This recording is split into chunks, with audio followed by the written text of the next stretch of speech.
What happens the exact moment after you're buried? Your family walks away, the soil covers you. Everyone thinks you're gone, but something completely different is actually happening down there. But here's what nobody tells you about death. You don't stop existing. You're not sleeping. You're not waiting in darkness until Judgment Day. You're fully conscious, experiencing a complete unseen life. Most Muslims think death means either instant paradise or just sleeping until resurrection. Nothing happens in between. You die, then you wake up on Judgment Day. Wrong, absolutely wrong. But the Prophet Muhammad, peace be upon him, revealed something most people don't know. There's an entire unseen world between death and resurrection called Barzakh, the barrier. There are 7 stages every soul experiences. You're conscious through all of them. What happens depends entirely on how you live. This comes from authentic Hadith in Sahih Bukhari and Sahih Muslim. The Prophet described each stage in detail, not to scare us, to prepare us while we still have time. In the next few minutes, I'm walking you through all 7 stages. By the end, you'll know exactly what's waiting for you and how to prepare right now. Hit subscribe, comment, like, and hype this video so it's reached more people. Stage 1, the descent. Let me show you with an example. This is Ahmad. He died 3 days ago. His family lowered him into the grave, prayed over him, cried, and then walked away. But Ahmad didn't stop existing. Something else began with him. This is stage 1, the descent. His soul is being pulled back to his body. Not like life, but different. He hears his family's footsteps fading above the soil. The silence is crushing, but he's not alone. If Ahmad lived righteously, a beautiful figure appears beside him, dressed in white, fragrant, calm smile. The figure speaks softly. "Do you know who I am?" Ahmad whispers. "Your face brings peace." The figure replies, "I am your good deeds. I stayed with you in life, and I will stay with you forever." But if he wasted his life, a dark figure crawls toward him. Blackened face, rotting stench. The figure growls. "Do you know who I am?" Ahmad trembles. "I don't want to see you." The figure hisses. "I am your evil deeds. I followed you in life, and now you can't escape me." The Quran warns in Surah Al-Mu'minun, behind them is a barrier until the day they are resurrected. So Ahmad is trapped in that barrier now. And what happens next will determine everything.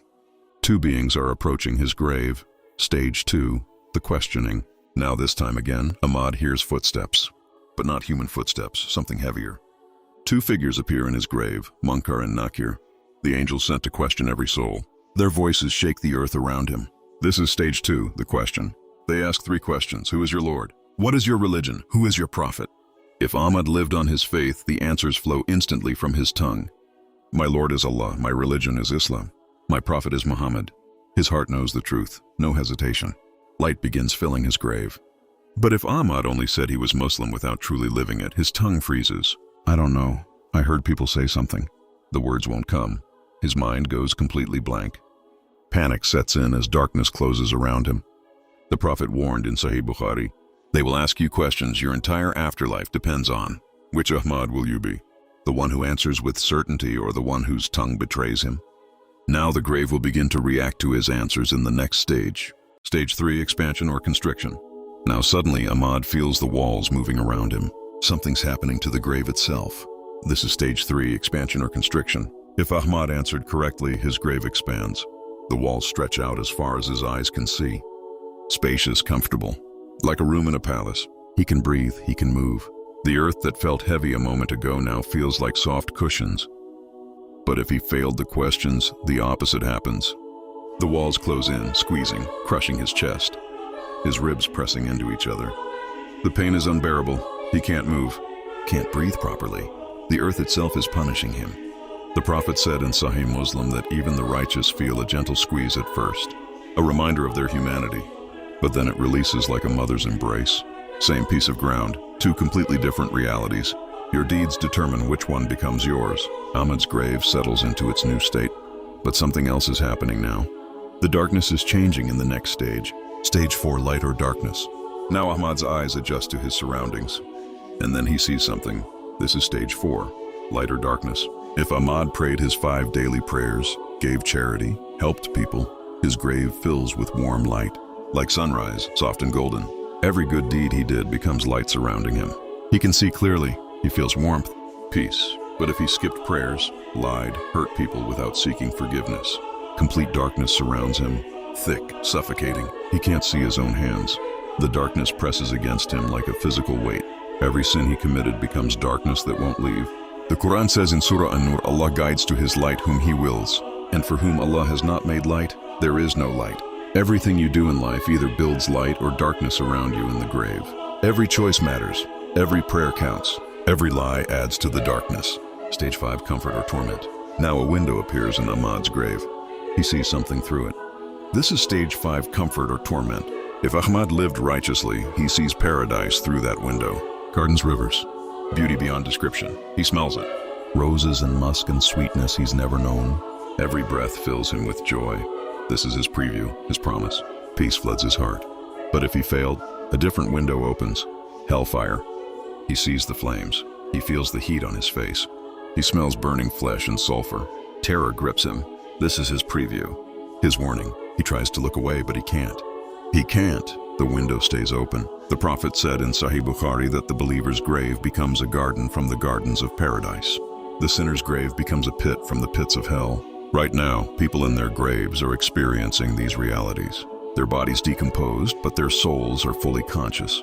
Which window will open for you? Time doesn't work normally here anymore. Stage 6, waiting in Barzakh. Now Ahmad has been in his grave for 800 years now, but he doesn't know that. This is stage 6, waiting in Barzakh. If Ahmad is at peace, those 800 years feel like an afternoon nap. Time passes like moments. He's comfortable, dreaming of paradise, smelling its fragrance, waiting patiently for resurrection day. No suffering, just peaceful rest. But if Ahmad is being punished, every single moment feels endless. A day stretches like a year of suffering. 800 years feels like eternity. He screams, but nobody hears. He's completely isolated. The pain doesn't stop. Heat doesn't cool. The darkness doesn't lift. The Prophet warned that the grave is either a garden from paradise or a pit from hell. Think about this. Some souls have been waiting for thousands of years, and they're still there, still experiencing whatever their deeds created. You can still prepare right now, but once you're there, it's too late to change anything. Suddenly, everything changes. A sound splits the sky. Stage 7, the resurrection. The moment begins when Angel Israfil blows the mighty trumpet. The sky trembles, mountains crumble.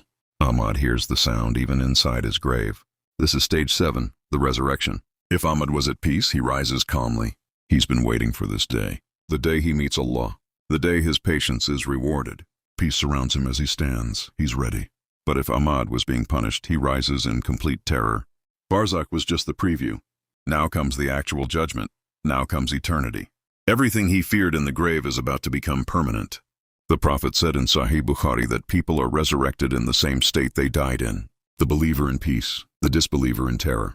Barefoot, naked, but so focused on what's happening they don't even notice. Every soul that ever lived rises at this moment.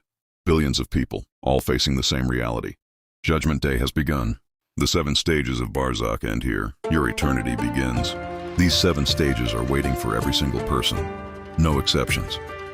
The Prophet said the grave is the first stage of the hereafter. Whoever passes through it safely, everything after will be easier. So ask yourself right now, what will your answers be when the angels arrive? Will your grave expand or squeeze? Will you be surrounded by light or trapped in darkness? The beautiful truth is, you're still breathing. You can still prepare. Every prayer, every good deed, every moment of remembering Allah builds your reality in Barzakh. And the foundation of all of this is your 5 daily prayers. If you're praying consistently, your grave will be light and peace. But if you're struggling with prayer, if you're skipping Fajr, if you're delaying prayers, you need to fix this now. I made a video breaking down the 5 specific traps that keep Muslims from praying, and exactly how to escape each one. If you're struggling with daily 5 prayers, watch this video right after this. Because the quality of your Barzakh depends on the quality of your prayers today.